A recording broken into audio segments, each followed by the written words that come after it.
வணக்கம். நான் உங்கள் டாக்டர் தினேஷ்குமார்.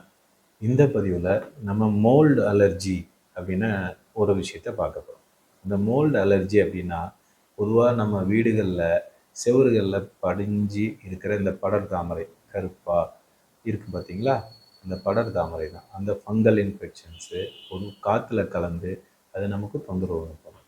இது என்னென்ன மாதிரி தொந்தரவுகள் எல்லாம் உண்டு பண்ணும், அது எப்படி காற்றுல கலக்குது அப்படின்னா, அந்த மோல்டு உருவாகிறதே நம்ம ஈரம், காற்றுல இருக்கக்கூடிய ஈரத்தன்மை, மழை பெஞ்சா வர்ற பாசிகள், அதுபோக சில பூச்சிகள், அது கரப்பான், அந்த ஒட்டடை பூச்சி, இந்த மாதிரி விஷயங்கள் எல்லாம் வந்து அந்த மோல்டை க்ரியேட் பண்ணும். அந்த ஃபங்கஸ் பொதுவாகவே கொஞ்சம் கொஞ்சமாக பிரிஞ்சு காற்றுல கலந்து நம்ம சுவாசிக்கும் போது அது தொந்தரவு பண்ணும்.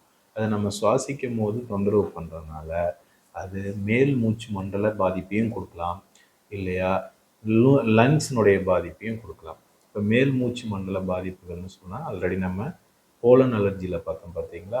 அதனுடைய பாதிப்புகள் எல்லாமே வரும். அது தும்மல் வரும், மூக்கில் தண்ணி வரும், மூக்கு அடைப்பு வரும், கண் எரிச்சல், கண் உறுத்தல், கண் செவந்து போகிறது, கூடையே தொண்டையில் அரிப்பு, கரகரப்பு, இதெல்லாமே இருக்கும். இதெல்லாம் வந்து மோல்டு அலர்ஜிலேயும் இருக்கும். கூடையே லோயர் ரெஸ்பிரேட்டரி எக்ஸ்பிரஷன்ஸ் அப்படின்னு பார்த்தீங்கன்னா இருமல் வரலாம், அதுக்கப்புறம் மூச்சு சிரமம் வரலாம். இதெல்லாம் வந்து இந்த மோல்டு அலர்ஜியில் தானாக நடக்கும்.